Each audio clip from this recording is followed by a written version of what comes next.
Բավարար ընդհանուր ղեկավարման տեսություն. Достаточно общая теория управления. Դոտու. Այս ղեկավարման տեսությունը հայերեն կներկայացվի առաջին անգամ. Ես այն թարգմանել եմ ռուսերենից. Շատ բառեր և հասկացություններ կօգտագործվեն առաջին անգամ. Դրա համար կարևոր մտքերը կներկայացնեմ նաև ռուսերեն տարբերակով. Այս ղեկավարման տեսությունը որակապես լավագույնն է աշխարհում. Այն արդեն թարգմանում են և փորձում են օգտագործել շատ երկրներում պետական մակարդակով. Ես ուզում եմ, որ այս տեսությունը օգտագործվի նաև Հայաստանում և շատ կարևոր հարցեր կստանան իրենց ճիշտ լուծումը. Մեզ մոտ այսօր պետական կառավարման մակարդակով որպես ղեկավարում հասկանում են կառուցվածքներ, նրանց միաձուլումը կամ լուծարումը, նոր բաժինների, կառույցների ձևավորում կամ կրճատում. Ահա սա է այսօր կոչվում կառավարում. Այսօր կառավարումը Հայաստանում գտնվում է շատ ցածր մակարդակում. Գլոբալ քաղաքական զարգացում կատարելու համար այսօր մենք պետք է հռչակենք համընդհանուր ղեկավարման գրագիտության թեզը. Տիեզերքի յուրաքանչյուր գործընթաց կարող է մեկնաբանվել, ներկայացվել, քննարկվել որպես կառավարման կամ ինքնակառավարման գործընթաց. Այդ պատճառով է, որ հասկացություններն ու տերմինոլոգիական ապարատը հենց բավարար ընդհանուր ղեկավարման տեսության, որպես այդպիսին, համարվում է ընդհանրացնող. Դրա միջոցով հնարավոր է դառնում հստակ նկարագրել տարբեր գործընթացներ, բնության, կենսաբանական, տեխնիկական և առավել ևս բոլոր սոցիալական և հոգեբանական գործունեության գործընթացները.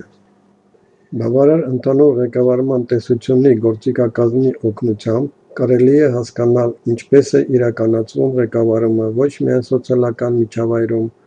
այլև տիեզերքի ողջ գործընթացներում.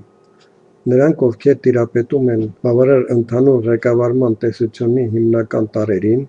կարող են կողմնորոշվել տեղի ունեցող գործընթացներում և հասկանալ պատճառահետևանքային կապերը. Այս գիտելիքները պետք է դասավանդվեն մանկուց և համալսարանների առաջին կուրսերում, ինչը կօգնի ավելի ճիշտ և խորությամբ հասկանալ ստացվող գիտելիքները. Հաճախ մեզ խորհուրդ են տալիս ուսումնասիրել ինչ-որ մի մասնագիտություն. Այդպես մարդիկ դառնում են նեղ ուղղվածության ռոբոտներ.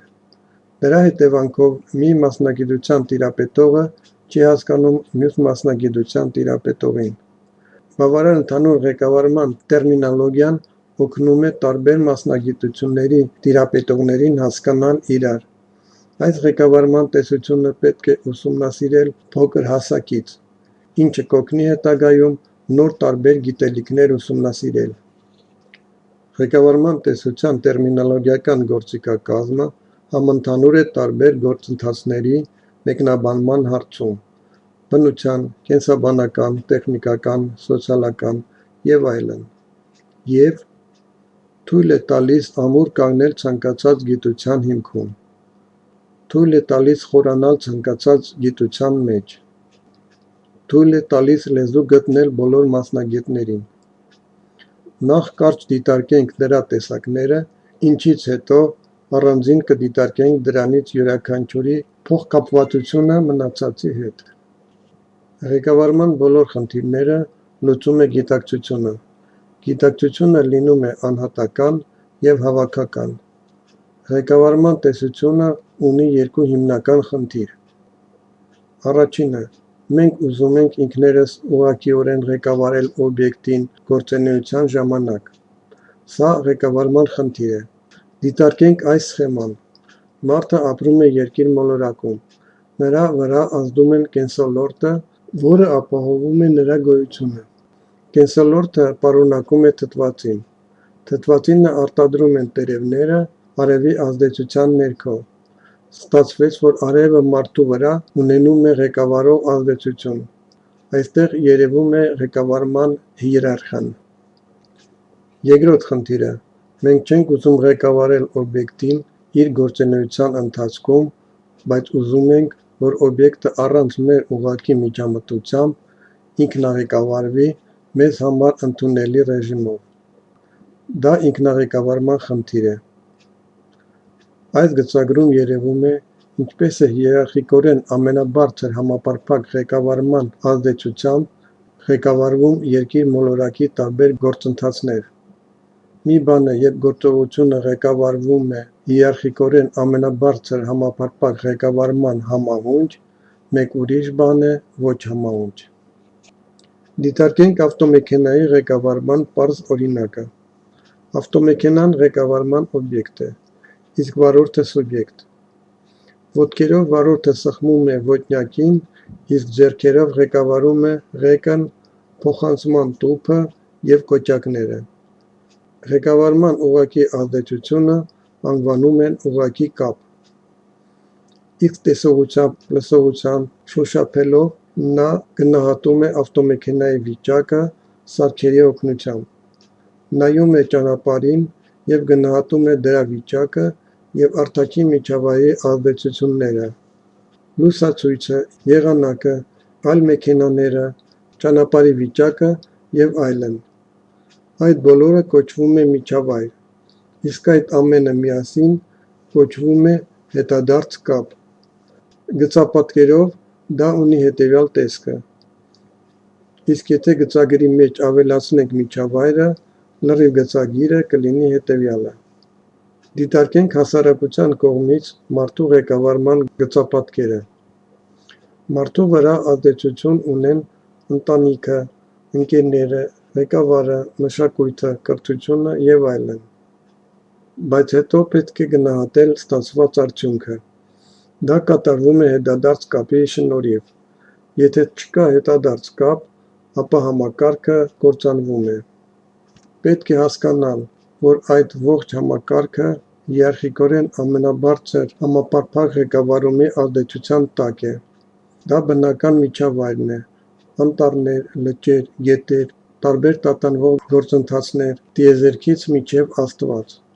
Երբ մենք դիտարկում ենք մեր շուրջ կատարվող տարբեր գործընթացները, պետք է հաշվի առնենք նաև հիերարխիկորեն ամենաբարձր համապարփակ ղեկավարումի ղեկավարող ազդեցությունը։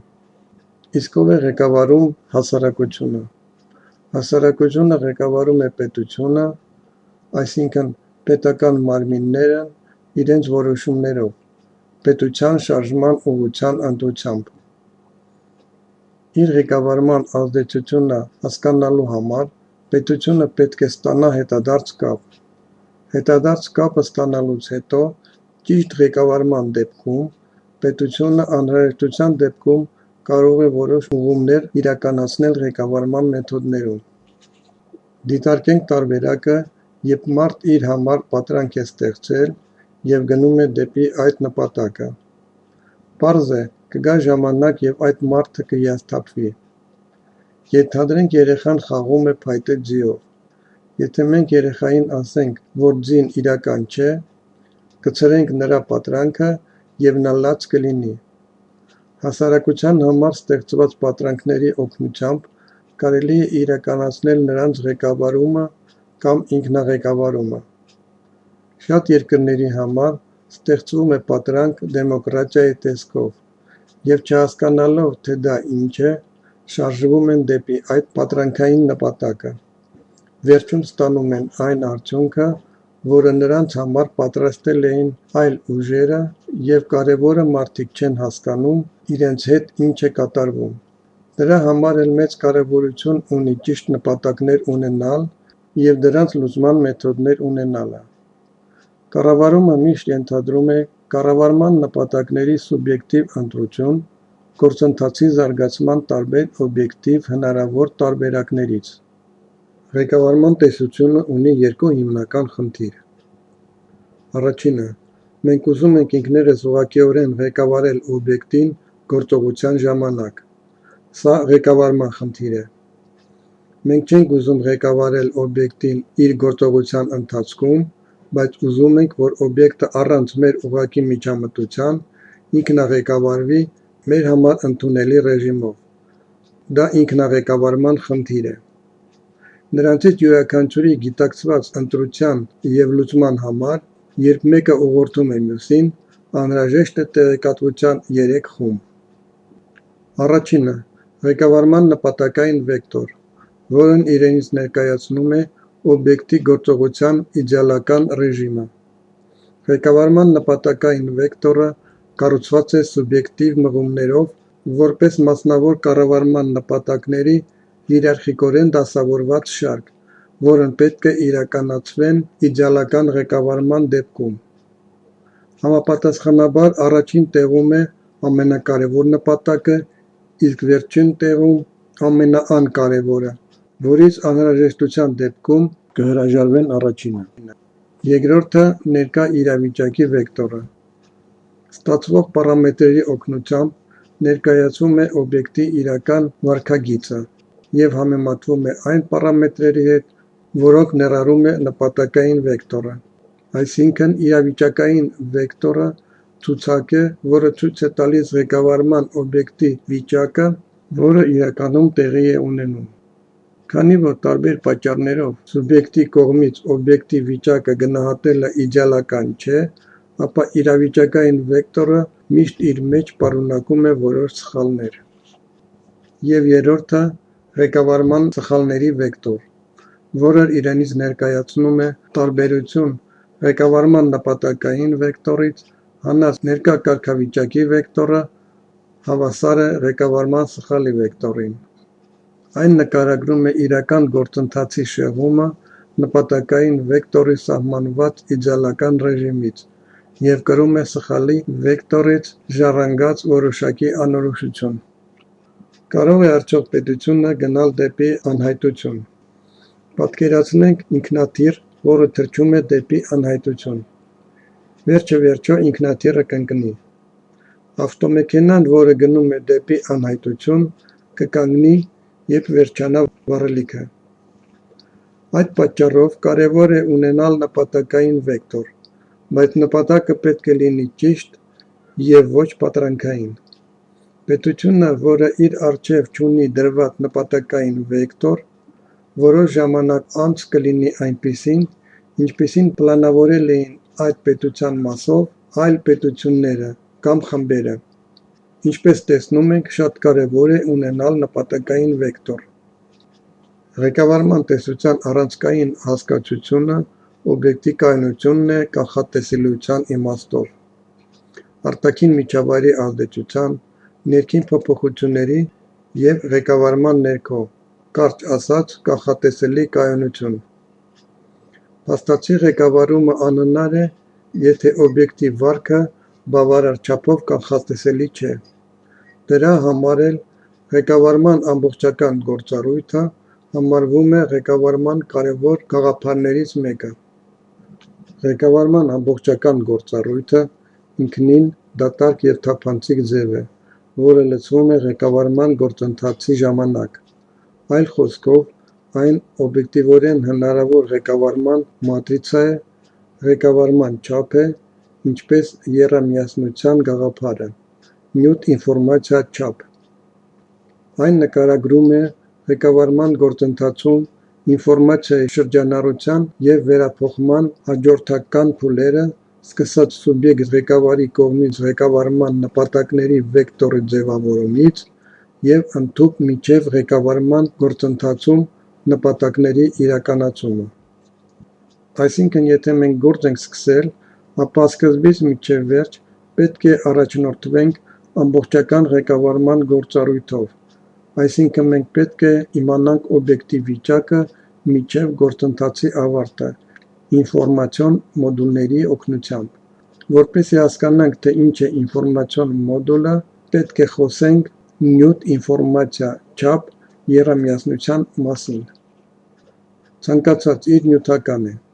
այսինքն ունի ձև, ինֆորմացիա և օժտված է չափով։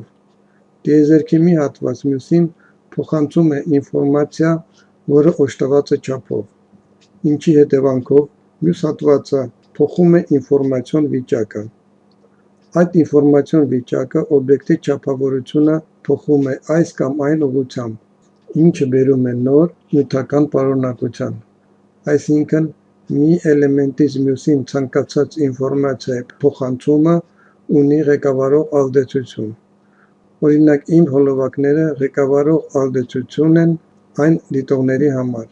բայց եթե ես դրա մասին ուղիղ ասում եմ, ապա կյանքում լինում են շատ դեպքեր, երբ մարդկանց խմբեր կամ ինչ-որ կառույցներ ունենում են ինֆորմացիոն, այսինքն ղեկավարող ազդեցություն, բայց դա չեն ընդունում։ Նրանք ասում են, որ ուղղակի խորհուրդ են տալիս։ Դրա համար պետք է իմանալ, որ հասարակական բոլոր գործընթացները ղեկավարվող են, անկախ ղեկավարման օբյեկտի գիտակցելուց։ Այսպիսով, ղեկավարումը որպես ղեկավարման ամբողջական գործառույթ տարբեր ինֆորմացիոն մոդուլներ են, որոնց օգնությամբ իրականացվում է ղեկավարումը։ Մինչ խոսելը պետք է մտածել, իսկ ինչ պետք է մտածել։ Դիտարկենք վարորդի օրինակով։ Ղեկավարումը որպես ղեկավարման ամբողջական գործառույթ ենթադրում է. Առաջինը, ղեկավարող օբյեկտի վիճակի գնահատական։ Վարորդը պետք է իմանա մեքենայի վիճակը։ Երկրորդը, իր սեփական վիճակը։ Վարորդը պետք է իմանա իր սեփական վիճակը, որպեսզի ճանապարհատրանսպորտային պատահարի պատճառ չդառնա։ Երրորդը, հարևան փոխադրող օբյեկտների վիճակը, օրինակ կողքով եթևեկող մեքենաները։ Չորրորդ, շրջակա միջավայրի վիճակը, օրինակ եղանակը, անձրև, ձյուն, մնաբուկ, արևոտ չոր եղանակ։ Հինգերորդ, շրջակա միջավայրի վիճակը, ոստիկաններ, լուսացույց։ Վեցերորդ, ղեկավարման ավելի բարձր կառույցների հրանգներն ու սահմանափակումները, որն է եթևեկության նպատակը։ Յոթերորդ, տարբերակում, մեթոդաբանություն, խիղճ և բարոյականություն, այսինքն տարբեր զիջումներ վարելիս։ Եթե մարդը ուզում է ինքը ղեկավարի, ապա պետք է այս ամենը պահի գլխում։ Գիտականորեն ապացուցված է, որ մարդը միաժամանակ կարող է վերահսկել 7-ից 9 գործողություն։ Այսինքն նորմալ մարդը կարող է հանգիստ մեքենա վարել, բայց եթե մարդը չի կարողանում միաժամանակ գլխում պահել այս քայլերը, ուրեմն նա չպետք է մեքենա վարի։ Բնականաբար, հարբած մարդը իրավունք չունի մեքենա վարելու, քանի որ ի վիճակի չի միաժամանակ մի քանի հարց լուծել։ Այդպես էլ երկրի ղեկավարը պետք է կարողանա միաժամանակ ճիշտ լուծել շատ խնդիրներ։ Ղեկավարման ամբողջական գործառույթ, полная функция управления, նաև գործոնների հաջորդականությունն է։ Նկարում կդիտարկենք այդ հաջորդականությունը։ Առաջինը, պետք է կարողանանք բացահայտել համակարգի վրա ազդող շրջակա միջավայրի գործոնները։ Օրինակ, քամու ազդեցությունը ինքնաթիռի վրա։ Պետք է, որ օդաչուն և համակարգը հասկանան, որ իրոք քամի է փչում։ Երկրորդ, այդ գործոնի բացահայտումն ապագայում, կարծրատիպի ձևավորում։ Դա կատարվում է նրա համար, որ շրջակա միջավայրի ազդեցությունը անսպասելիության չտանի, այսինքն օդաչուն և ավտոպիլոտը նախօրոք իմանում են ինչ անել ինքնաթիռի վրա քամու ազդեցության ժամանակ։ Երրորդը, այդ գործոնի հանդեպ նպատակային վեկտորի ձևավորում և դրա ներդրումը ընդհանուր նպատակային վեկտորում։ Նպատակային վեկտորի ձևավորման գործում կան բազմաթիվ մասնավոր վեկտորներ։ Իսկ ինչպես դա անել, այդ հարցին պատասխանում է չորրորդ կետը։ Չորրորդ, ղեկավարման նպատակային գործառույթի հայեցակարգի ձևավորում,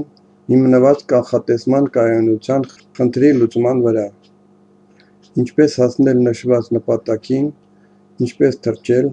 ինչ ուղղությամբ, ինչ բարձրությամբ և այլն։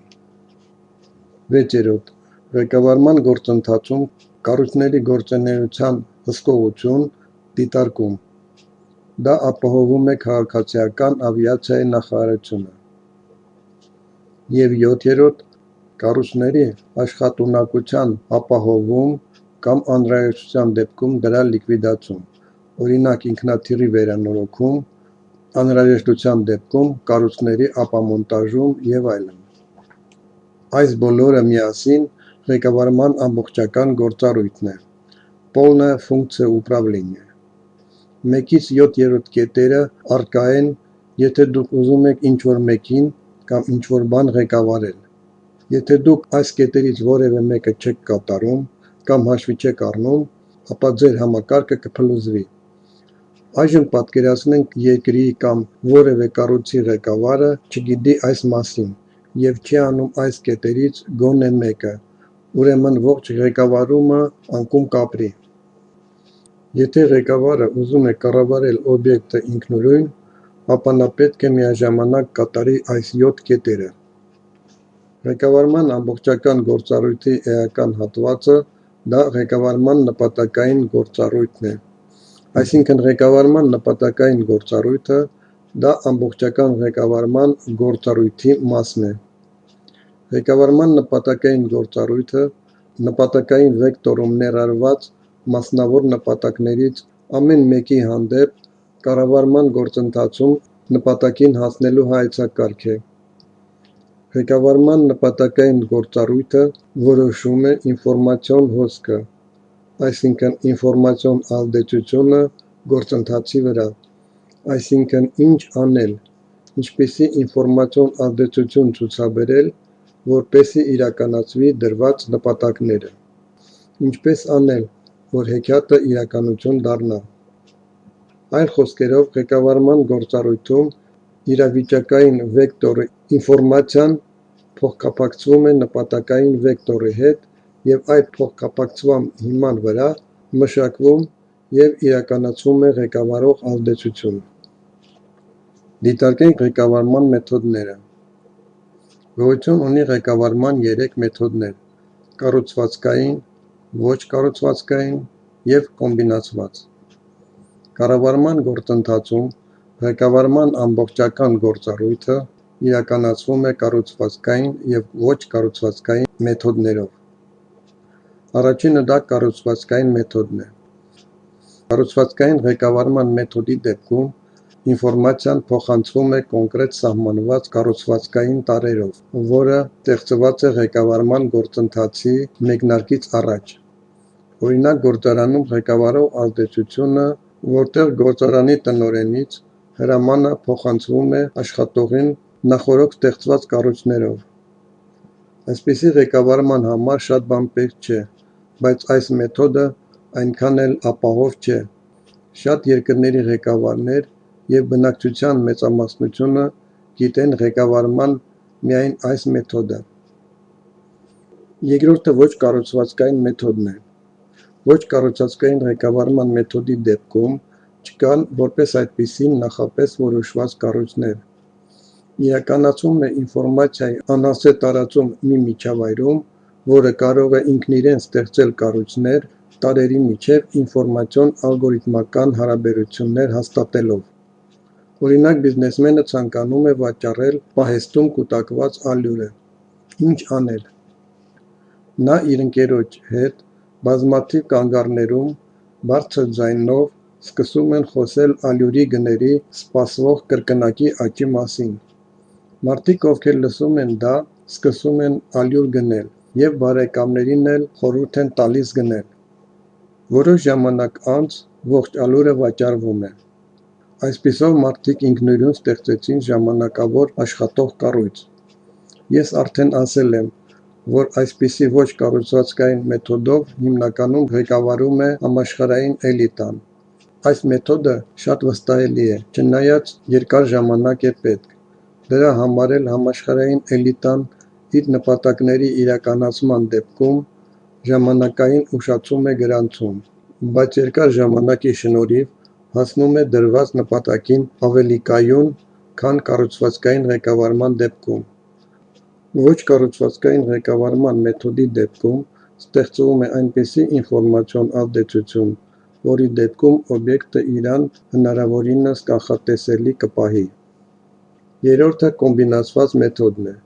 Կոմբինացված մեթոդի դեպքում օգտագործվում են նախօրոք երկու մեթոդները։ Այս մեթոդի լավագույն օրինակն է հեղափոխությունը, որտեղ օգտագործվում են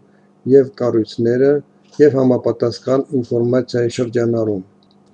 Պետք է ասել, որ այսօր հիմնականում հեղաշրջումները ողջ աշխարհում իրականացվում են Ամերիկայի էլիտայի կողմից, դեմոկրատների կողմից։ Եթե համաշխարհային էլիտան մեծամասամբ օգտագործում է ոչ կառուցվածքային մեթոդը, ապա կոմբինացված մեթոդը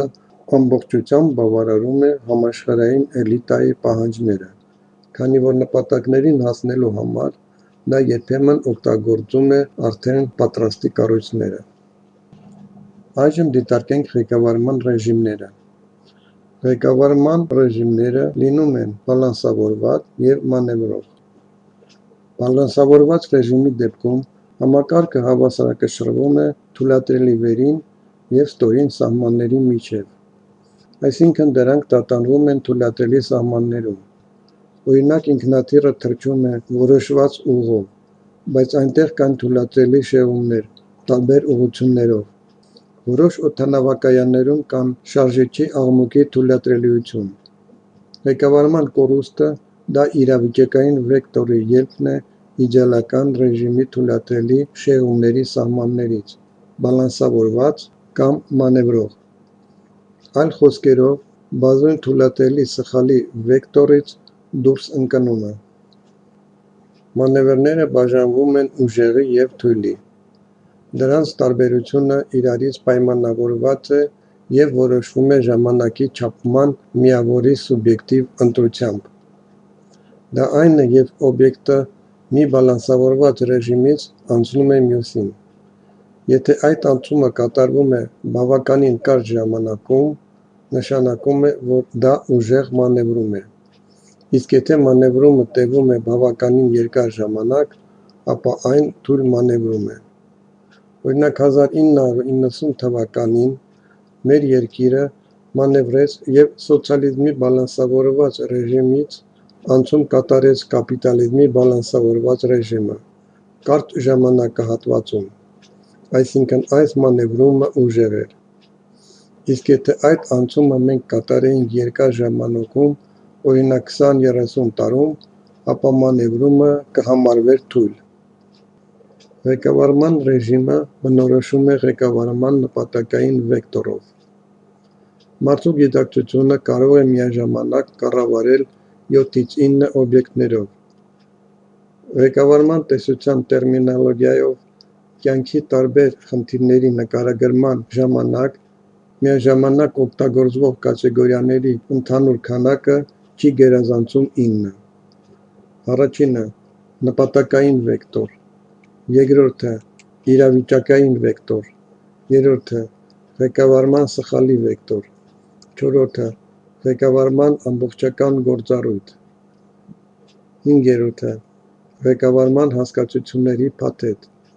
օբյեկտիվ կառավարման գործառույթ, վեցերորդը՝ ղեկավարող փոխազդեցության վեկտոր, յոթերորդը՝ կառուցվածքային ղեկավարում, ութերորդը՝ ոչ կառուցվածքային ղեկավարում և հինգերորդը՝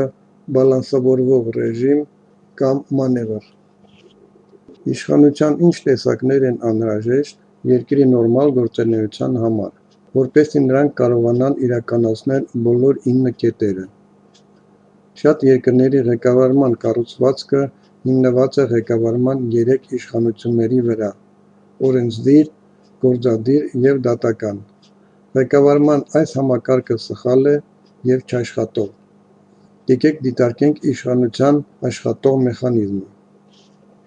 Իշխանությունը դա գործնականում իրականացվող ղեկավարման ունակություն է։ Առաջինը՝ կոնցեպտուալ, այսինքն հայեցակարգային իշխանություն, որի պատկանելության մեջ մտնում են a. Հասարակության վրա ազդող գործոնների բացահայտում, b. Այդ յուրաքանչյուր գործոնի հանդեպ նպատակային վեկտորի ձևավորում ներկայում և ապագայում, v. Նպատակներին հասնելու համար ղեկավարման հայեցակարգի մշակում։ Հայեցակարգային իշխանությունը ինքնուրույն է, չի ենթարկվում ոչ մեկին և հերքում է դեմոկրատական հասարակական նորմերը, որոնք չեն տեսնում և չեն ընդունում դրա ավտոկրատիան։ Հասարակության կողմից ընտրված ղեկավարների մեծամասնությունը, եթե ոչ բոլորը, չեն արդարացնում ժողովրդի սպասումները։ Ընտրությունների ժամանակ դեմոկրատական մեթոդի օգնությամբ Մարդկանց ուղեղները մտցնում են տարբեր կեղծ մտքեր և ինֆորմացիա։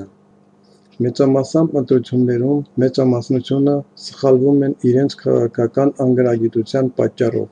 Դրա հետևանքով քայքայվում է երկրի ողջ ղեկավարումը և նվազում է ինքնիշխանությունը։ Դրա համար էլ հայեցակարգային իշխանության անկախությունը արդարացված է և ճիշտ է։ Երկրորդը գաղափարական իշխանություն։ Այս իշխանությունը հայեցակարգը բացատրում է մարդկանց հասկանալի կերպով։ Երրորդը օրենսդրական իշխանություն։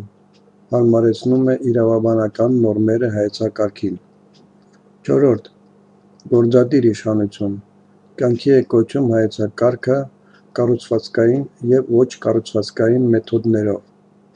Հինգերորդը դատական իշխանություն։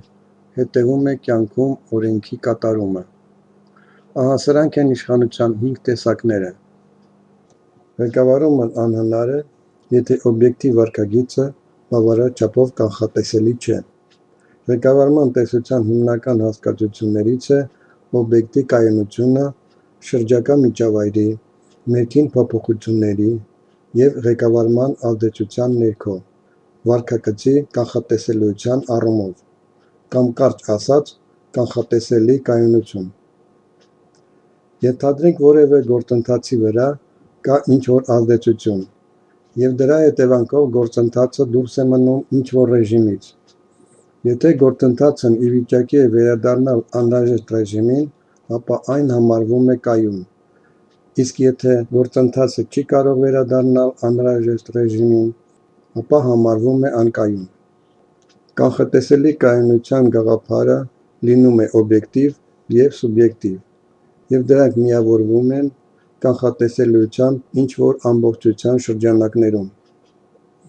Իսկ որ գործընթացն է օբյեկտիվ, որը սուբյեկտիվ։ Օբյեկտիվ համարվում է այն գործընթացը, որը տեղի է ունենում առանց այլ սուբյեկտների միջամտության։ Նկարում մենք տեսնում ենք հիերարխիկորեն ավելի բարձր համապարփակ ղեկավարում։ Այստեղ մենք տեսնում ենք գլոբալիզացիայի գործընթացը, իսկ դա օբյեկտիվ գործընթաց է։ Սուբյեկտիվ գործընթացի դեպքում այդ գործընթացը իրականացնելիս առկա է միջամտություն։ Առաջին սուբյեկտի միջամտությունը փոխել է գործընթացը մի ուղղության, իսկ երկրորդինը մեկ ուրիշ ուղղության։ Կանխատեսելի կայունություն գաղափարում օբյեկտիվը մտնում է այդ հասկացության մեջ։ Առաջինը ղեկավարման օբյեկտ, երկրորդը միջավայր, երրորդը հիերարխիկորեն համապարփակ ղեկավարում, այսինքն Աստված։ Իսկ սուբյեկտիվը մտնում է կանխատեսելի կայունության գաղափարի մեջ սուբյեկտի միջոցով, որը իրականացնում է գործընթացի զարգացման կանխատեսումը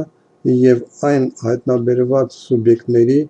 որոնք կարող են և ունենում են ազդեցություն և սուբյեկտի, և օբյեկտի վրա։ Սուբյեկտը կարող է իրականացնել դեպքերի զարգացման պատճառահետևանքային օբյեկտիվ կապերի մասին միայն իր սուբյեկտիվ պատկերացումների հիման վրա։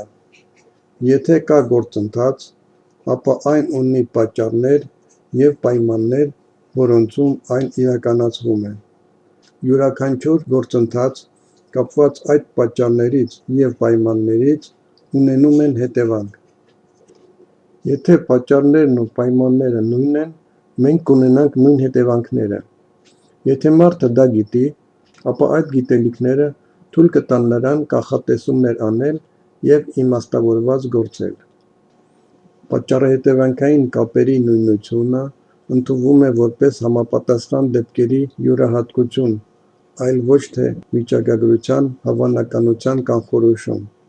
որը նկարագրում է բազմաթիվ դեպքերի ամբողջությունը։ Դրա համար էլ վիճակագրական փոփոխության վրա ազդող գործոնները դուրս են մնում սովորական գիտակցության տեսադաշտից, և մոռացվում է օբյեկտիվ օրենքները մեկնաբանելու սուբյեկտիվությունը։ Կանխատեսելի կայունության նվազումը կարող է լինել հետևյալ պատճառներով. Առաջինը հենց օբյեկտի ներսում, երկրորդը շրջակա միջավայրում, և երրորդը այն սուբյեկտի մեջ, ով ղեկավարում կամ կանխատեսում է, հոգնածություն, հոգեբանության փոփոխություն։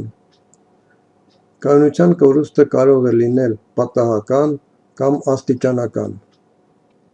Նույն օբյեկտը կարող է լինել կայուն և անկայուն։ Մի պարամետրերով օբյեկտը կարող է լինել կայուն, մյուս կողմից անկայուն։ Ներքին ինֆորմացիայի տեսանկյունից կայուն, իսկ արտաքին ինֆորմացիայի տեսանկյունից անկայուն։ Կանխատեսելի կայունության չափը գնահատվում է օբյեկտիվ և սուբյեկտիվ։ Օրինակ, օդանավակայանում թռիչքի և վայրեջքի ուղու երկարությունը 1 կիլոմետր է, և դա օբյեկտիվորեն ստացված իրավիճակ է, իսկ նավերի վրա ուղին ունի 100 մետր երկարություն։ Այդպիսի իրավիճակներում հաջող վայրեջքը մեծամասամբ կախված է օդաչուի, այսինքն սուբյեկտի, պրոֆեսիոնալիզմից և ինտուիցիայից։ Կանխատեսելի կայունությունը ինչ-որ բանի հանդեպ միակ թեստը կամ ստուգումն է այդ ինչ-որ բանի համապատասխանությունը շրջակա միջավայրին։ Ինչպես հասկանանք, արդյոք մենք ճիշտ ուղի կամ նպատակ ենք ընտրել, ինչն է առաջնային, ինչը երկրորդային։ Ինչպես հասկանալ։ Ընտրված ուղու ճիշտ կամ սխալ լինելու միակ չափանիշը կարող է լինել այդ գործընթացի կայունությունը։ Մարդը կարող է շփվել Աստծո հետ։ Ինչպես հասկանալ, շփվում ես Աստծո, թե էգրեգորի հետ։ Աստված մարդկանց հետ խոսում է կյանքի իրավիճակների լեզվով։ Եթե հուշումները միշտ ճիշտ են, դա նշանակում է, որ շփվում եք Աստծո հետ, այսինքն գործընթացը կայուն է, իսկ եթե արդյունքները փոփոխական են, գործընթացը կայուն չէ, այսինքն չեք շփվում Աստծո հետ, և դուք սխալ եք հասկանում Աստծո հուշումները։ Ինչ-որ բանի առաջնայնության կամ երկրորդայնության, ճշտի կամ սխալի մասին կարելի է խոսել միայն գործընթացի կայունության տեսանկյունից։ Որքան երկար է գործընթացի ուսումնասիրման տևողությունը, այնքան հստակ ինֆորմացիա մենք կստանանք գործընթացի կայունության մասին։ Կանխատեսելի կայունության հիմքում ընկած է համընդհանուր չափի զգացումը։ Օբյեկտ, սուբյեկտ, ուղղակի կապ, հետադարձ կապ, միջավայր։ Այս շղթայի պատճառահետևանքային կապերի գիտակից տիրապետումը, գիտակցությունը ինտելեկտի օգնությամբ, չափի զգացողության միջոցով դուրս է գալիս գիտակցական մակարդակ։ Չափի զգացումի հիմքում ընկած են կանխատեսելի կայունությունը։ Չափի զգացումը անհատական զգացում է և պետք է միավորվի գիտակցության հետ։ Օրինակ, տարբեր մարդկանց հոտի, տեսողության, լսողության, բարոյականության զգացողությունը տարբեր են, և մենք մեկ զգացողությունը չենք հակադրում մեկ այլ զգացողության։ Այս ամենը և չափի զգացումը միասին նպաստում են գիտելիքների ձեռքբերմանը։ Չափի զգացումը ինտուիտիվ զգացում է, այսինքն Աստծո հետ երկխոսության մեջ մտնել և առաջնորդվել ըստ նրա խորհրդի չափի զգացումի միջոցով։ Ապագան կախված է անցյալից։ Դիտարկենք դա հավանականության կանխորոշման տեսանկյունից։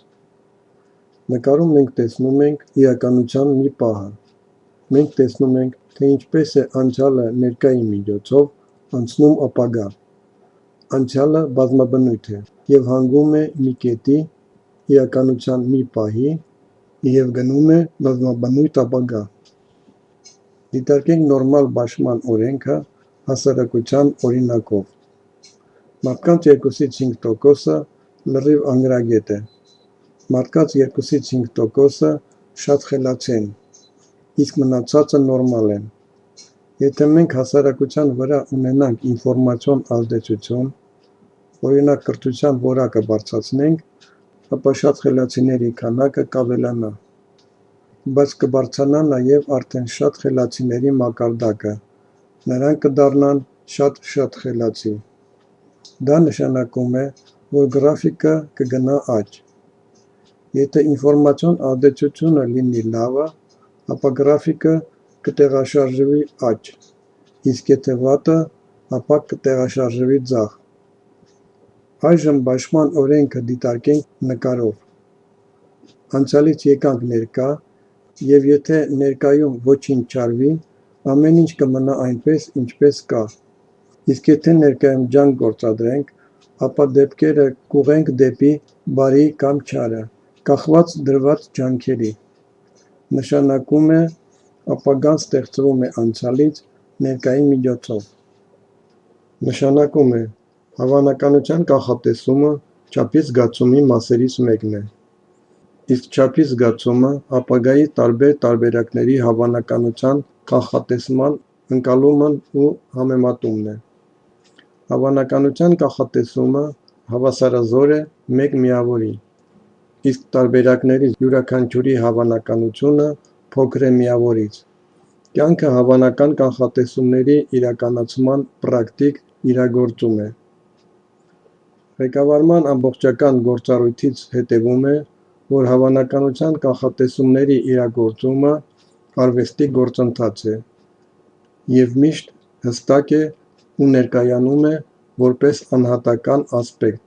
և գործընթացին տալիս է անհատական անկրկնելիություն։ Հավանականության կանխորոշումը հավասարազոր է դեպքի հավանականությանը բազմապատկած ղեկավարի անհատականությանը, որպես որոշակի հնարավորությունների կրող։ Հավանականության կանխորոշումը տիեզերքի ամբողջության մեջ բոլոր առանձնահատկությունների գոյության վիճակագրական կանխորոշման մի հատված է։ Ըստ էության, հավանականության տեսությունը անորոշության չափի տեսություն է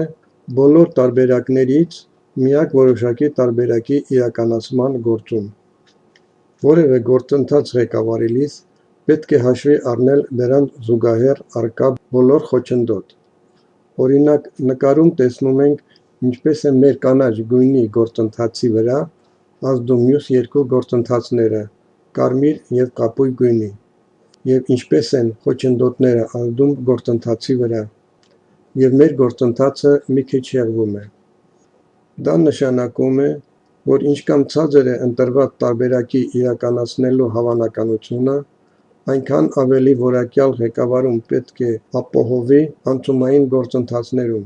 այդքանով բարձր որակում պետք է ունենան ղեկավարման ամբողջական գործառույթ իրականացնող ղեկավարները։ Մարդը սահմանափակ աշխարհայացքի պատճառով չի ընկալում հավանական կանխատեսման ճշգրիտ արժեքը, որը հավասար է մեկ միավորի։ Նա դա ընկալում է որպես ինչ-որ թիվ, որը փոքր է մեկից, և նույնացնում է ճշգրիտ արժեքի հետ, և մոռանում է այն մասին, որ այդ մոտավոր թիվը պարունակում է ինչ-որ թերություն, իսկ այդ սխալի աստիճանները տարբեր են։ Դա վերաբերում է միայն ապագային առհասարակ և յուրաքանչյուր կոնկրետ տարբերակին։ Յուրաքանչյուր տարբերակի հավանականության կանխորոշումը տարբեր են, բայց բոլոր բազմաթիվ տարբերակների ընդհանուր հավանականության կանխորոշումի մեծությունը միշտ փոքր է մեկից, այնպես որ որոշ տարբերակներ սուբյեկտիվ տեսանկյունից դուրս են մնում դիտարկումից։ Չափի զգացումը ռեալ տալիս է ապագայի բազմազան տարբերակների մասին ընկալում և հավանականության կանխորոշում ամեն մի տարբերակին։ Մարդ կարող է սխալվել նկարագրությունների ընկալման մեջ, վեկտորների հնարավոր վիճակի մեջ և յուրաքանչյուր տարբերակների հնարավոր հավանականության կանխորոշման մեջ։ Ամբողջ էլիտար հասարակության մեջ հոգևորը շատ մարդկանց մոտ հավասար է 0-ի։ Ամբողջ էլիտայի ողջ պատմությունը դեպքերի անընդհատ կրկնվող ընթացք է, շատ փոքր տարբերություններով։ Կայուն ղեկավարումը անցումային պրոցեսներում ցածր հավանականությամբ տարբերակները կարող են բարձր հոգևոր արժեքների հիման վրա անճանաչելիորեն փոխել աշխարհը։ Դրա օրինակն է նավը, որի վրա անընդմեջ ազդում է փոքր ուժ, այսինքն կայուն ղեկավարում։ Որոշ ժամանակ անց նավի ուղղությունը նշանակալիորեն փոխվում է, եթե այդ ուժին հակազդեցություն չկա։ Որպեսզի կյանքից բացառվի բարձր հոգևոր, բայց ցածր հավանականության տարբերակների իրականացումը, ամբողջ էլիտային հասարակության կյանքից ներդրվել է Տոլմուդը, որտեղ ասվում է.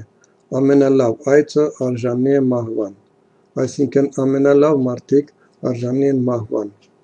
Այդ պատճառով էլ եւ հայտնվում են մարդիկ, ովքեր ցանկանում են փոխել մարդկանց կյանքը եւ ամբողջ էլիտայի ղեկավարման սկզբունքները, տոլմուդիզմը նախատեսում է ոչնչացնել բոլոր հոգևոր խնդիրները եւ ապագայում քիչ հավանական տարբերակների իրականացումը հավանական կանխորոշված կլինի։ Դրա համար էլ այդ վիճակից դուրս գալու համար պետք է ներկայացնեք ղեկավարման ձեր սկզբունքները եւ չլինել ամբողջ էլիտար սկզբունքների գերին։ Այժմ դիտարկենք, թե ինչպես են գործում մարգարեները, ինչ է մարգարեությունը, կանխատեսումը, ծրագրավորումը եւ ինչով են դրանք տարբերվում։ Դիտարկենք մարգարեությունը նկարով, որտեղ ներկայացված է անհատական գործընթաց։ Այդ գործընթացն ունի ինչ-որ պատճառներ եւ ընթանում է որոշակի պայմաններում եւ պետք է ունենա ինչ-որ հետևանքներ։ Այժմ դիտարկենք մասսայական գործընթացները։ Այստեղ նույնպես յուրաքանչյուր գործընթաց ունի իր պատճառները, դրանք ընթանում են որոշակի պայմաններում եւ կարող են ունենալ ինչ-որ հետևանքներ։ Միանման պատճառների, միանման պայմանների դեպքում գործընթացները հանգում են նույն հետևանքների։ Այդ ամենը կարելի է նկարագրել վիճակագրորեն, այսինքն տարբեր գործընթացների ընթացքի վիճակագրություն։ Կարելի է հետևել պատճառներին, որոնք ծնել են այդ գործընթացները, դրանց ընթացքի պայմանները, կարելի է կազմել գործընթացների հետևանքների վիճակագրություն։ Այդ ամենը վիճակագրության նյութ է։ Այդ հետևանքների մի օրինակությունը բնորոշում է հավանական կանխատեսելիությունը։ Եթե մարդ կարող է նայել այդ ամենին ղեկավարման ավելի բարձր մակարդակից, գիտակցության ավելի բարձր մակարդակից, հաշվի առնելով անցյալի փորձը, նա կարող է ճշգրտության որոշակի աստիճանի մարգարեանալ եւ իր կարծիքով ապագայից հեռացնել անցանկալին։ Կյանքը բազմակի հավանական կանխատեսումների միանշանակ իրականացման պրակտիկան է։ Այսինքն ապագան բազում տարբերակներ ունի, բայց պետք է ընտրել դրանից մեկը։ Մաթեմատիկական հավանականության տեսությունը ոչ սուբյեկտիվ ղեկավարման մոդելի պրակտիկ իդեալականացումն է, այսինքն բացառում է ղեկավարումը մարդու կողմից, իսկ ղեկավարման գործընթացը կյանքում հավանական տեսություն չէ,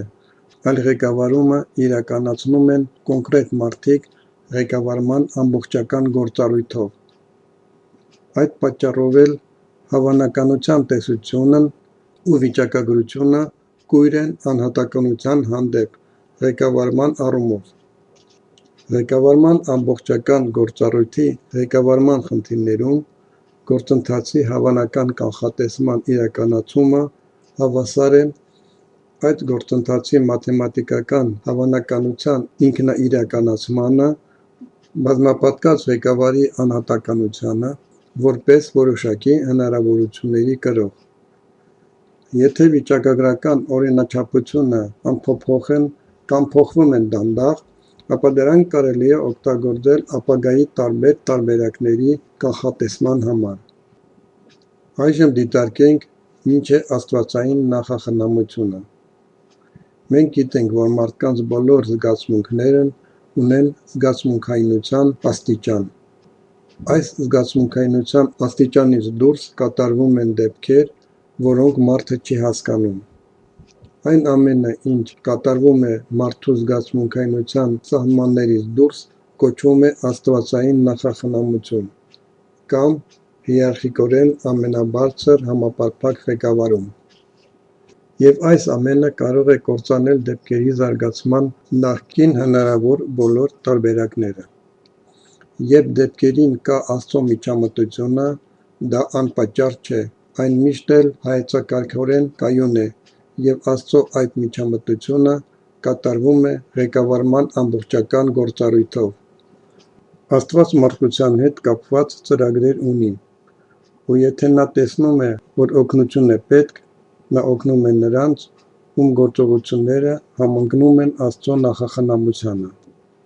Չնայած մարդիկ, ում իրականացվում է այդ օգնությունը, դա կարող են չհասկանալ։ Աստված միջամտում է և օգնում է ապագայի անհավանական տարբերակներում, այսինքն աստվածային նախախնամությունը կատարվում է այնտեղ, որտեղ տվյալ տարբերակի դեպքերի իրականացման հավանականությունը շատ ցածր է։ Ինչպես տեսնում ենք, Աստված օժտել է մեզ ազատ կամքով և ընտրության ազատության բարձր մակարդակով։ Դրա համար էլ կան մարդիկ, ում ղեկավարման ժամանակ ամեն ինչ քայքայվում են, և կան ղեկավարներ, որոնց ղեկավարման ժամանակ կատարվում է անհնարինը։ Կան մարդիկ, ովքեր տարբերում են, ով կարող է ղեկավարել, ով ոչ։ Կադրերի ընտրության ժամանակ կարող է շատ օգնել աստղաբանությունը, որի օգնությամբ կարող ենք իմանալ, ինչ ընդունակություններով է օժտված մարդը ծնվելու ժամանակ, իսկ անձնական շփումը կօգնի հասկանալ, թե մարդու մոտ որ ընդունակություններն են զարգացել կյանքի ընթացքում, չէ որ մարդը կյանքում կարող է փոխվել։ Նախնադարյան հասարակությունում առաջնորդները ուշադրություն էին դարձնում երեխաներին, նրանց մեջ առաջնորդական հմտություններ որոշելու համար։ Քանի որ մարդկանց մոտ հոգեբանությունը ձևավորվում է 10-ից 12 տարեկանում և հետո քիչ բան կարելի է փոխել։ Իսկ այժմ ամբողջ էլիտային հասարակությունում այսպես կոչված էլիտային հետաքրքրում է ոչ թե մարդկանց պոտենցիալը, ունակությունները, այլ թե որ կլանին են նրանք պատկանում, այսինքն հարազատ օտար սկզբունքով։ Մարդկանց ղեկավար է նշանակում ոչ թե ըստ իրենց արժանիքների, այլ որևէ կլանին պատկանելիության։ Իսկ հասարակությանը հետաքրքրում է ոչ թե ով է իրենց ղեկավարում, այլ ինչպես և ինչ հայեցակարգով։ Իսկ հենց կանխատեսման փաստը ղեկավարման գործունեությունն է։ Այդպիսի օրինակ է հանդիսանում աստղագիտական կանխատեսումը։ Աստղագիտությունը ուսումնասիրում է մարդու և տիեզերքի ռիթմերի փոխհարաբերությունները և բացահայտում է մարդու ներքին ռիթմերի և բնության ու հասարակության արտաքին ռիթմերի ներդաշնակության օրենքները։ Կարճ ասած, աստղագիտությունը գիտություն է տիեզերքի, հողի, կենսոլորտի ու մարդու էներգետիկ ինֆորմացիոն ռիթմերի փոխհարաբերության մասին։ Պետք է ասել, որ աստղագիտությունը հաստատուն գիտություն է։ Աստղագիտությունը դա մարդկանց ղեկավարելու հզոր միջոց է, բայց որպեսզի շատ շառլատանները չկարողանան օգտագործել աստղագիտությունը եսասիրական նպատակներով, այն պետք է դասավանդել դպրոցում։ Իսկ անգրագետ հասարակության առումով այն նրանց ղեկավարելու միջոցներից մեկն է։ Մարդը արձագանքում է կանխատեսմանը ըստ իր բարոյահոգեբանության։ Ինչպես արձագանքել աստղագիտական կանխատեսումներին։ Կանխատեսումները իրականանալու իրավունք ունեն, պետք է լսել կանխատեսումները և գործել իրավիճակին համապատասխան։ Աստղագիտության սուրբ օրենքն է. աստղերը հուշում են, բայց չեն պարտադրում։ Ճիշտ քայլ անելով մարդը կարող է փոխել տիեզերքի բացասական ազդեցությունը և դեպքերը տանել ճիշտ զարգացման, իսկ դրական ազդեցությունը պետք է ուժեղացնել։ Դրա համար պետք է ունենալ համապատասխան գիտելիքներ։ Ինչով է տարբերվում մարգարեությունը կանխատեսումից։ Մարգարեությունն ու կանխատեսումը տարբերվում են ըստ իրենց սկզբնաղբյուրների։ Ըստ սկզբնաղբյուրների կանխատեսումը սեփական անհատական ջանքերի պտուղն է, այսինքն պետք է իմանալ վիճակագրությունը, ունենալ չափի զգացում, իմանալ անցյալի դեպքերը և դրանց հիման վրա անել ապագայի կանխատեսում։ Մարգարեությունը միշտ սկիզբ է առնում հիերարխիկորեն ավելի բարձր մակարդակներից, այսինքն սկսած էգրեգորներից մինչև Աստված, և մարդը միայն բարձրաձայնում է կանխատեսումը։ Օրինակ Հիսուս Քրիստոսը, Բուդդան, Մուհամմեդը, Մովսեսը և այլոք։ Որպեսզի տարբերենք մարգարեությունը էգրեգորից և ինչ է Աստծո խոսքը, պետք է ունենալ որոշակի գիտելիքներ։ Սովորաբար մարդիկ հիշում են իրականացած բացասական մարգարեություններն ու կանխատեսումները և երկնային նախազգուշացումները։ Հիմնականում քիչ են հիշում նախապես բարձրացված իրականացված դրական կանխատեսումները, ղեկավարման լավ ծրագրերը։ Դա այդպես է, քանի որ որակյալ ղեկավարման համար առաջնահերթ կարևոր են շեղումները։ Չէ՞ որ Աստված մեզ տվել է բարձր մակարդակի ազատություն։ Աստծո համար ամենից կարևորը անհրաժեշտ ուղղությունիչ շեղումներն են, և երբ շեղումները անցնում են թույլատրելի սահմանը, Աստված միջամտում է և հայտնություններ են լինում։ Այդ հայտնությունները առաջ տրվում էին անհատներին, և նրանք դա հասցնում էին մարդկանց։ Դրա համար էլ լավ ղեկավարի համար առաջնահերթ կարևոր է շեղումները նշված գործընթացից։ Այսօր այդ հայտնությունները տրվում են բոլորին։ Աստծո կողմից մարդկային կանխատեսումներում հասարակությանը տրվում են ինֆորմացիա աղետի անընդունելի ապագայի մասին, որի ուղղությամբ զարգանում է ներկան, այն ամենի շնորհիվ, ինչ եղել է անցյալում և կատարվում է ներկայում։ Կանխատեսման արձագանքը ապաշխարություն է։ Ո՞րն է ապաշխարության իմաստը։ Ապաշխարության իմաստն հայտնի անցյալի և ապագայի նպատակների իրականացումն է։ Կանխատեսումները հերքելը, ապագայից փախչելը դրդում են բացասական կանխատեսման իրականացմանը։ Կյանքում կան դրա բազմաթիվ օրինակներ։ Օրինակ կարելի է խուսափել նրանից, ինչ եղավ Տիտանիկի հետ։ Եթե ուշադրություն դարձնեին այն գրքին, որը թողարկվել էր Տիտանիկի կործանումից 5 տարի առաջ, որտեղ ամեն ինչ մանրամասն նկարագրված էր։ Կանխատեսումը զգուշացում է, որը կրճատում է չարիքի ինքնաիրականացման հնարավորությունը։ Չկարողանալով համապատասխան պատասխանել բացասական կանխատեսումներին, մարդիկ իրենք են ստեղծում ինչպես իրենց, այնպես էլ իրենց շրջապատող աղետներն ու դժվարությունները։ Այժմ դիտարկենք ինչ է ղեկավարման որակը։ Դիտարկումը սկսենք կոնֆլիկտային իրավիճակներից։ Ամբողջելիտային հասարակության մեջ մեծամասամբ մասնավոր ղեկավարման կոնֆլիկտներ են առաջանում։ Այսինքն յուրաքանչյուրը առաջարկում է ղեկավարման իր մեթոդը։ Ղեկավարը պետք է կարողանա գնահատել կոնֆլիկտային իրավիճակներում հաղթանակի հնարավորությունը։ Ես նա, ես նրան գրաֆիկով։ Այս ունակությունը ձևավորվում է կյանքի պրակտիկայի հիման վրա և հիմքում ընկած է հիշողությունը, այլ ոչ թե չափի զգացումի վրա հիմնված կանխատեսումը։ Եթե պարտությունը լինում է 10-ից 1 անգամ, ապա այդ մարդը զուսպ է։ Եթե մարդը պարտվում է 100-ից 1 անգամ, ապա այդ մարդը իրեն անկախ է պահում։ Եթե պարտությունը լինում է 1000-ից 1 անգամ, ապա այդ մարդը կոնֆլիկտային ամբոխ է, և նրանց ամեն ինչ թույլատրված է, ու համարձակ բախվում են կոնֆլիկտներին։ Այսպիսի մարդիկ ավելի վտանգավոր են, քանի որ նրանք գնահատում են, որ հաղթանակի հնարավորությունը 100% է, չնայած որ այն հավասար է 0,999 Այստեղ մենք գործ ունենք հոգեբանության դևային տեսակի հետ։ Բախվելով այն գործընթացների հետ, որտեղ պետք է ավելի բարձր հնարավորություններ, քան նրանք ունեն, նրանք պարտվում են, ինչով կործանում են և իրենց, և նրանց, ովքեր իր հետևից գնում էին։ Այդպիսի օրինակները քաղաքականության մեջ և կյանքում տեսնում ենք հաճախ։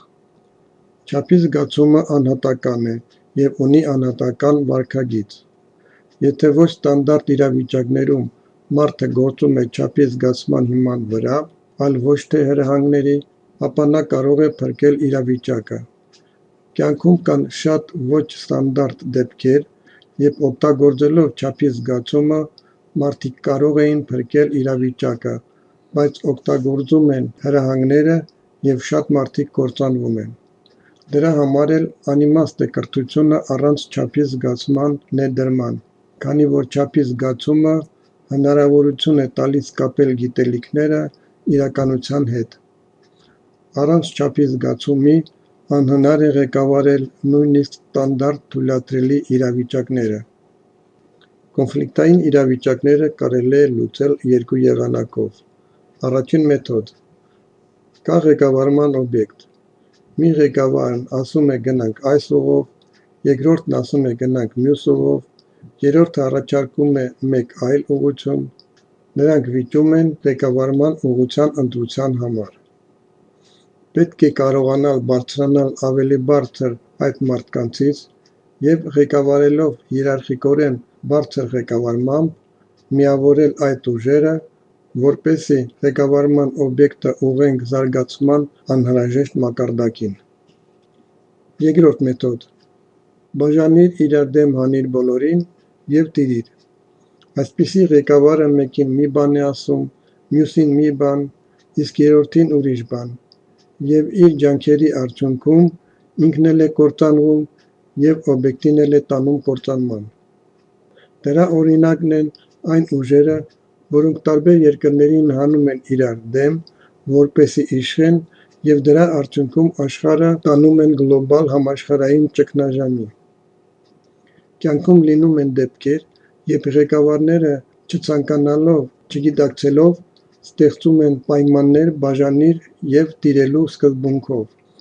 Դա տեղի է ունենում, երբ ղեկավարը իր աշխատողներին առանձին խնդիր է տալիս, և նրանք չիմանալով միմյանց խնդիրները, բարդացնում են գործընթացի իրականացումը։ Ղեկավարման բոլոր սխալները որոշվում են սուբյեկտիվորեն, բարոյականության տեսանկյունից։ Սխալի այդ վեկտորը ձևավորում է թույլատրելի բազմաթիվ սխալներ։ Այդ սխալների չափերը կարող են տարբեր լինել։ Նպատակային վեկտորը բազմաբնույթ է, օրինակ բանակի պարամետրերը, կրթության պարամետրերը, մշակույթը, արդյունաբերությունը, ներքին և արտաքին քաղաքականությունը և այլն։ Դրա համար էլ վեկտորների քանակը կարող է մեծ լինել։ Անհարմար է օգտագործել և գնահատել այդ բազմաթիվ վեկտորների ղեկավարման որակը բացահայտելու համար։ Դրա համար լավ է ունենալ մեկ վեկտորի սխալի գնահատական, որը կպատասխանի հետևյալ հարցին. լավ է, թե վատ, ավելի լավ է, թե ավելի վատ է։ Օրինակ, որպեսզի կրթությունը գնահատենք, պետք է պատասխանենք հետևյալ հարցին. կրթությունը լավն է, թե վատն է, դարձել է լավը, թե ոչ։ Այդպիսի գնահատականը կոչվում է ղեկավարման որակ, այսինքն դա վեկտորի սխալի ինչ-որ չափն է։ Որպեսզի չկորչենք բազմաբնույթ նպատակային վեկտորների և սխալների մեջ, դրանք խմբավորվում են որոշ ենթախմբերում։ Օրինակ վերցնենք արդյունաբերության ճյուղը և այն, ինչ կապված է արդյունաբերության հետ, հավաքենք մեկ խմբի մեջ, այն, ինչ կապված է կրթության հետ, հավաքենք մի խմբում և այլն։ Հետո այդ խմբերին տալիս ենք մասնավոր գնահատական և դրանք հասցնում ենք նվազագույնի, այսինքն նոր վեկտորի սխալի։ Դա թույլ է տալիս ամբողջությամբ գնահատել այս կամ այն ոլորտի աշխատանքը։ Աշխատանքի այդ գնահատականը նույնպես սուբյեկտիվ է և նորից բնորոշվում է բարոյականության հայեցակարգի շրջանակներում՝ դու կամ Աստծո հետ ես, կամ նրա դեմ։ Ղեկավարման որակի գնահատումը սուբյեկտիվ է։ Առաջինը. սուբյեկտիվ է ընտրությունը մի շարք մասնավոր նպատակների։ Երկրորդը. սուբյեկտիվորեն է սահմանվում իրենց հիերարխիան։ Եվ երրորդը. նույն սխալի վեկտորի հիման վրա դուք կարող եք կառուցել բազմաթիվ ընդհանրացնող գնահատականներ։ Ինչպես հասկանանք, թե ով է ճիշտ, եթե տարբեր մարդկանց կարծիքները չեն համընկնում։ Որպեսզի դա հասկանանք, դիտարկենք հետևյալ նկարը։ Լուսանկարում մենք տեսնում ենք տիեզերքի մատրիցան։ Սա մարդկանց զարգացման և անհատապես յուրաքանչյուր մարդու մատրիցան է։ Սա Աստծո ուղղորդությունն է։ Այստեղ Աստծո ուղղորդությունը նարնջագույն է։ Կապույտ գույնով նշված է ճիշտ ուղղությունը, որը համընկնում է Աստծո ուղղորդության հետ։ Այս դեպքում գործընթացը շեղվել է Աստծո ուղղորդությունից։ Մենք տեսնում ենք սխալի անկյունը։ Այսինքն ղեկավարման որակը այնքան էլ լավը չէ։ Այս դեպքում գործընթացը կանաչ գույնի է, որը գտնվելով կապույտ գործընթացի մեջ, շեղվել է նրա հանդեպ։ բայց համեմատած հիերարխիկորեն ամենաբարձր համապարփակ ղեկավարման հետ համընկնում է, իսկ կանաչ գույնի մեջ ներառվող գործընթացները շեղվում են երկու գործընթացներից էլ։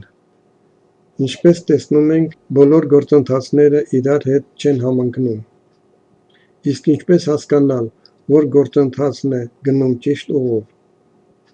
Ղեկավարման որակի մասին ավելի ճիշտ հետևություն կարելի է անել, եթե համեմատենք գործընթացները հիերարխիկորեն ամենաբարձր համապարփակ ղեկավարման հետ։ Ղեկավարման որակի գնահատման հենց այս մեթոդը համարվում է ամենաճիշտը։ Իսկ ինչպես հասնել դրան։ Դրան կարելի է հասնել չափի զգացման և կանխատեսման կայունության մասին գիտելիքների օգնությամբ։ Չափի զգացման օգնությամբ բնորոշում ենք ընտրված ուղու իրավացիությունը և դա ստուգում ենք ժամանակի ընթացքում ղեկավարման որակի կայունությամբ։ Երբ ձեր նպատակային վեկտորը համընկնում է աստվածային նախախնամության հետ, դա ղեկավարման բարձրագույն որակն է։ Այժմ բարձրանանք որոշ հասկացությունների բնորոշման ավելի բարձր մակարդակի, որոնք արդեն դիտել ենք, և պարզենք,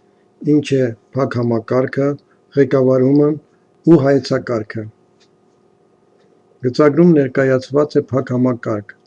Կա ղեկավարման համակարգ, այսինքն վարորդը։ Այլ իրավիճակներում կարող են լինել ղեկավարման ավելի բարձր համակարգ, օրինակ իշխանությունը կամ տեխնիկական համակարգը, որը ղեկավարում է տեխնիկան։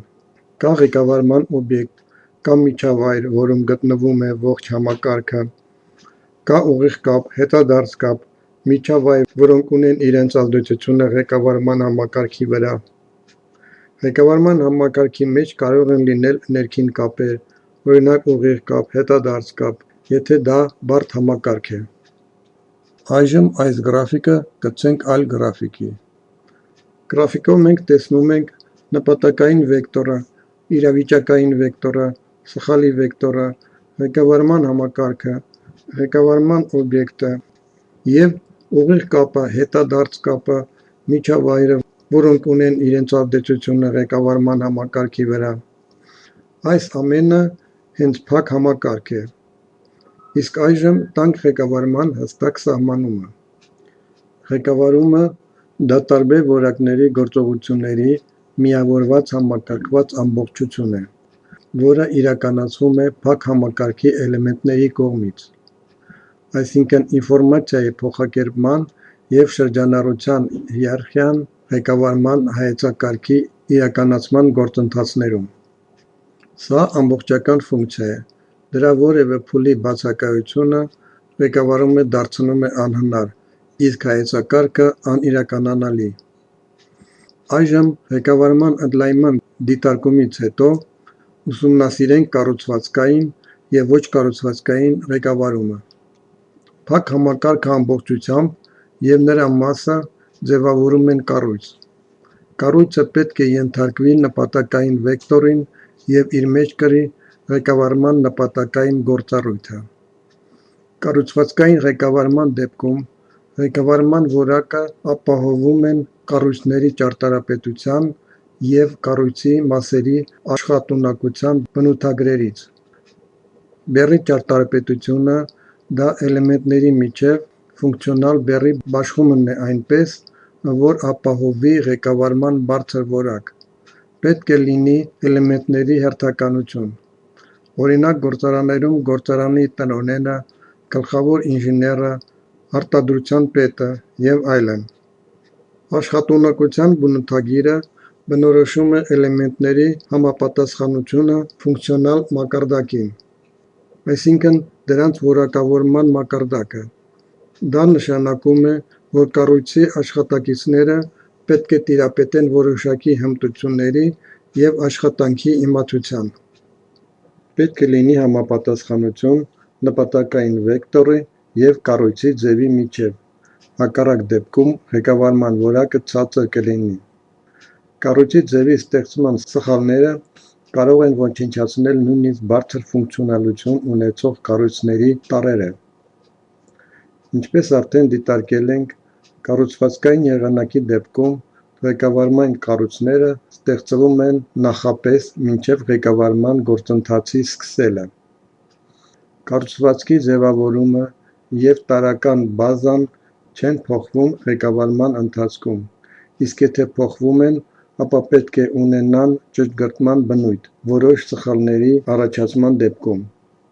Կառույցների տարրերի միջոցով ինֆորմացիան հասցեական տարածում ունի։ Կառույցի տարրերը, այսինքն մարդիկ, ովքեր աշխատում են կառույցում, պետք է իմանան իրենց գործը և պետք է այնքան ծանրաբեռնված լինեն այդ աշխատանքով, որքան նրանք կարող են որակյալ կատարել այդ աշխատանքը։ Պետք է լինի խնդրի և կառույցի տարրերի հնարավորությունների համապատասխանություն։ Դրան կարելի է հասնել չափից զգացումի շնորհիվ։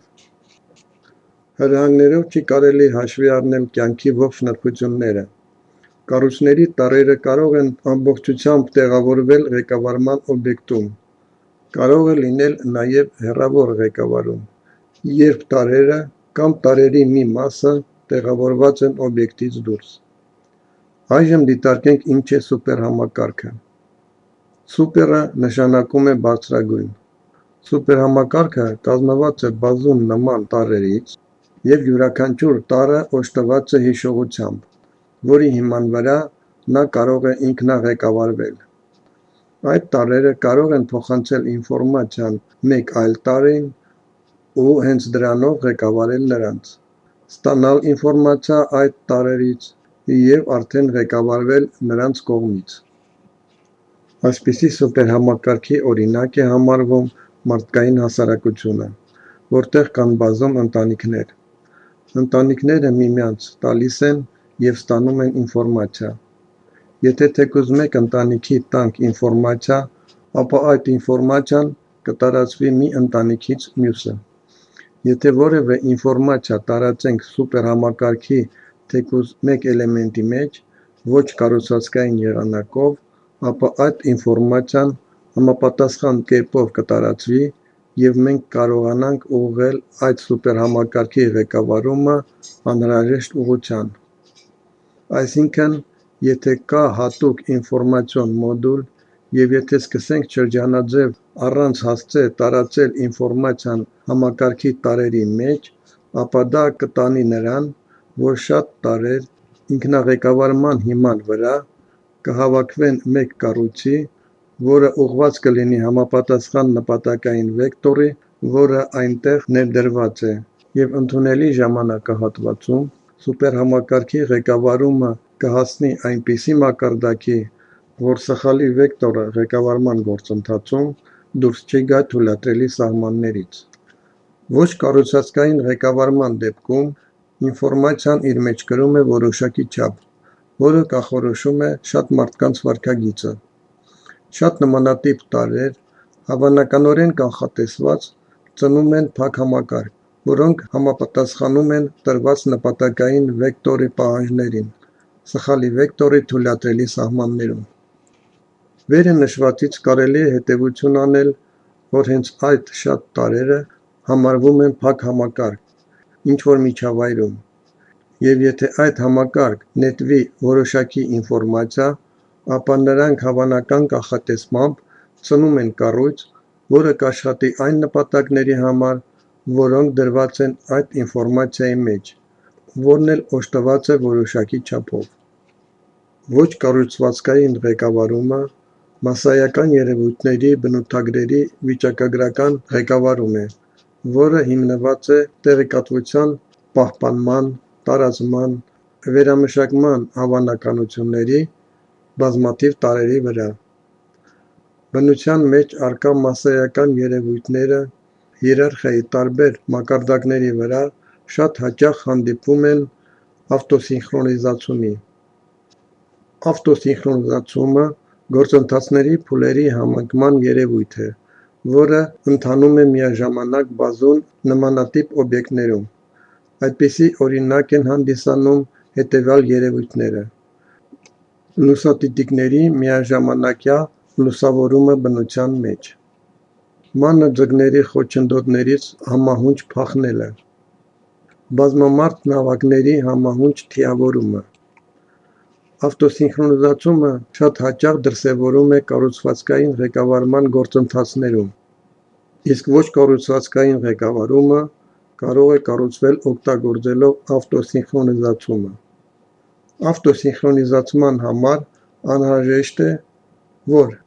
առաջինը բազմաթիվ օբյեկտներ ունենան գոնե մասամբ նույնական տեղեկատվական վիճակ, երկրորդը գտնվեն այնպիսի պայմաններում, որոնք օբյեկտների միջև թույլ են տալիս ինֆորմացիոն փոխանակում, թեկուզ անհասցե շրջանաձև, և երրորդը ինֆորմացիոն հոսքին արձագանքը պետք է լինի բավական արագ։ Օրինակ, բռնի ուժով իշխանության փոփոխումից առաջ հասարակության մեջ շպրտվում են բազում կեղծ ինֆորմացիաներ, որոնք փոխանակվում են մարդկանց մեջ և հասնում են առավելագույնի, երբ անհրաժեշտ է։ Օրինակ, միջոցառումների ժամանակ դահլիճներում ելույթից հետո մարդիկ ծափահարում են, բայց կան մարդիկ, ովքեր առաջինն են ծափահարում, և դրանով հուշում են մնացածին, որ պետք է ծափահարել։ Մեկ ծափը ինֆորմացիայի մեկ բիթ է։ Ղեկավարման ամբողջական գործառույթին տիրապետող որևէ ղեկավարման կառույցի առկայության դեպքում կարելի է ոչ կառուցվածքային ղեկավարել այն, ինչը չեն կարող ղեկավարել այլ երկրի գործադիր օրգանները։ Դրա համար պետք է a. Ստեղծել ավելի բարդ մոդուլ, որը կրում է ինֆորմացիայի մեծ ծավալ, b. Սուպերհամակարգում ավտոսինխրոնիզացման գեներատորով ակտիվացնել տեղեկատվական հոսքը։ Ինֆորմացիան լինում է երեք տեսակ. a. Հայտարարվող ինֆորմացիա, այն ինչ ասվում է, b. Լուռ ինֆորմացիա, այն ինչ չի ասվում, բայց իր մեջ կրում է նպատակային վեկտոր, g. Նեղ շրջանակների ինֆորմացիա, դրանք տարբեր փակ համակարգերն են և փակ կազմակերպություններն են։ Նկարում մենք տեսնում ենք, ինչպես է Արևմուտքը ինֆորմացիոն դիվերսիա իրականացրել Սովետական Միությունում, նետելով ինֆորմացիա, որ պետք է ապրել արևմտյան ձևով և պետք է իշխանությունը փոխվի։ Մեզ ասում էին, որ լավ կապրեք, այսօր մենք ունենք այն, ինչ ունենք,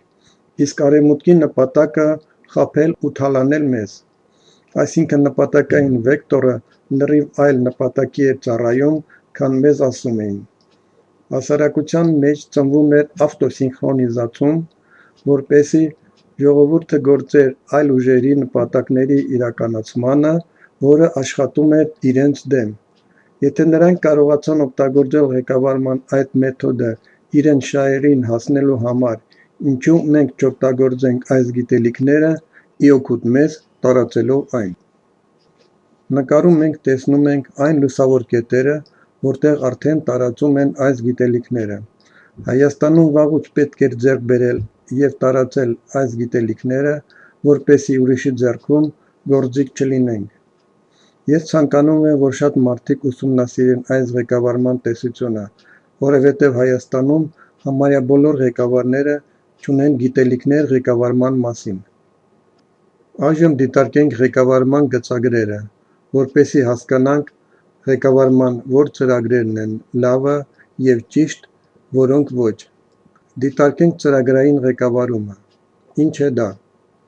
Դա այն է, երբ օբյեկտը խիստ գործում է ըստ իր մեջ ներդրված ծրագրի։ Օրինակ, ռոբոտները։ Գրաֆիկում տեսնում ենք ղեկավարման օբյեկտի ղեկավարման համակարգը, որը աշխատում է միջավայրում և ղեկավարման օբյեկտին տալիս է ղեկավարող ազդանշան։ Իսկ ղեկավարման օբյեկտը գնում է այնտեղ, որտեղ նրան հրամայել են գնալ։ Ավելին, ղեկավարման համակարգում, որը տվել է ղեկավարման ազդանշան, հետադարձ կապը բացակայում է։ Նկարում ներկայացված է հրթիռի հետագիծը, որով պետք է հասնել նպատակին, բայց քանի որ հրթիռի վրա ազդում են միջավայրը, քամին, վառելիքի որակը, հրթիռը կշեղվի նշված հետագծից և նպատակին չի հասնի։ Ինչպես տեսանք, եթե չկա հետադարձ կապ, հաշվի չի առնվում շրջակա միջավայրը և այլ փոխազդեցություններ օբյեկտի վրա, ապա ղեկավարման որակը այդ դեպքում վատն է։ Նկարում հրթիռի առաջ նպատակ է դրված հարվածել արբանյակին։ Նկարում մենք տեսնում ենք, որ քամու ազդեցությամբ հրթիռը շեղվեց։ Համակարգը փորձում է հրթիռը վերադարձնել անհրաժեշտ ուղուն, բայց հրթիռը ծանր է և նորից շեղվում է ուղուց։ Համակարգը նորից փորձում է վերադարձնել հրթիռը ճիշտ ուղուն։ Հրթիռը չի կարողանում հասնել նպատակին, բայց այս դեպքում մենք արդեն տեսնում ենք հրթիռի տատանումը։ Այս դեպքն ավելի լավ է, քան ծրագրային ղեկավարման դեպքը, բայց իներցիայի պատճառով հրթիռը նպատակին չհասավ։ Այս դեպքում ղեկավարող ազդեցությունը միշտ ուշանում է, քանի որ չկա ապագայի կանխատեսում։ Դիտարկենք երկրորդ տարբերակը, որը կոչվում է կանխատեսող ուղող։ Այս գրաֆիկում կա ղեկավարման համակարգ, ղեկավարման օբյեկտ, միջավայր։ Այստեղ դիտարկվում է անցյալի իրավիճակը, ներկան և ամենակարևորը օբյեկտի ապագայի կանխատեսումը հարմարողականության մոդուլի միջոցով։ Եթե նայենք մեր երկրին, ապա այն տատանվում է տարբեր ուղղություններով, իսկ դա մեր ճակատագիրն է։ Դա տեղի է ունենում, քանի որ մեզ մոտ չկա ճիշտ նպատակային վեկտոր և չկա կանխատեսման ոչ մի շտկում։ Այս դեպքում ամեն ինչ վաղ թե ուշ կկործանվի, կախված տարբեր պատճառներից։ Մենք եկանք այն եզրակացության, որ ամենալավ որակող ղեկավարումը կանխատեսող, ուղղող եղանակով իրականացվող ղեկավարումն է, որովհետև սխալը վերացվում է կամաց-կամաց, և դա արվում է հիմնվելով չափի զգացումի վրա, որը կա մարդկանց մոտ, և ամենակարևորը, վերջում մենք ուսումնասիրեցինք մարդկության ճանապարհը դեպի Աստծո ղեկավարումը երկրի վրա։ Իսկ որևէ կազմակերպության ղեկավար պետք է կարողանա կանխատեսումներ անել և ուղումներ մտցնել հաշվի առնելով շրջակա միջավայրի ազդեցությունը, և այդ ղեկավարումը պետք է համեմատել հիերարխիկորեն ամենաբարձր համապարփակ ղեկավարման, այսինքն Աստծո հետ։ Мы пришли к выводу, что самое лучшее управление – это управление по схеме predictor-corrector։ Ես պետք է ասեմ, որ որոշ թեմաներ բավարար ընդհանուր ղեկավարման տեսությունից ես առանձնացրել եմ և ներկայացրել եմ առանձին տեսահոլովակներով։ Դրանք են հանրային անվտանգության հայեցակարգը, կոնցեպցիա общественной безопасности, հոգեբանության տեսակները, տիպի պսիխիկի, էգրեգորներ, էգրեգրի, անհրաժեշտ է իմանալ գլոբալ էլիտայի մասին։ Դա արել եմ, որովհետև որոշ մարդիկ չեն ուզում ուսումնասիրել բավարար ընդհանուր ղեկավարման տեսությունը, բայց նրանք պետք է իմանան առանձնացված թեմաները, որպեսզի նվազագույն գիտելիքներ ունենան մարդկանց մանիպուլյացիայի մասին։ Պետք է իմանալ Օվերտոնի պատուհանի մեթոդի մասին, որը իրանից ներկայացնում է հասարակության ոչնչացման տեխնոլոգիա։ Քանի որ ղեկավարման որակը համեմատվում է հիերարխիկորեն ամենաբարձր համապարփակ ղեկավարման հետ, այսինքն Աստծո ուղղորդության հետ, ապա անհնար է օգտագործել այս ղեկավարման տեսությունը վատ նպատակների համար։ Թեև որոշ հասկացությունների և մեթոդների օգտագործումը վատ նպատակներով կարճ ժամանակով հնարավոր է, և որպեսզի բացառեք բացասական ազդեցությունը ձեր վրա, դուք պետք է ունենաք որոշակի գիտելիքներ։ Որքան շատ գիտելիքներ ունենաք,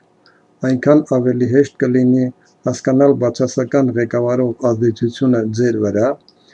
և կկարողանաք դիմակայել դրանց։ Երբ Դիոգենին հարցրեցին, ինչ է նա լամպով ման գալիս մարդաշատ Սինոպում, նա պատասխանեց, որ մարդ է ման գալիս։ Մեր նախնիները լավ խոսք ունեին. ինչքան գիտելիք ունես, այնքան մարդ ես։ Այսպիսով այս տեսությունը ավարտվեց։ Ցանկանում եմ բոլորին ձեռքբերումներ գիտելիքների ստացման գործում։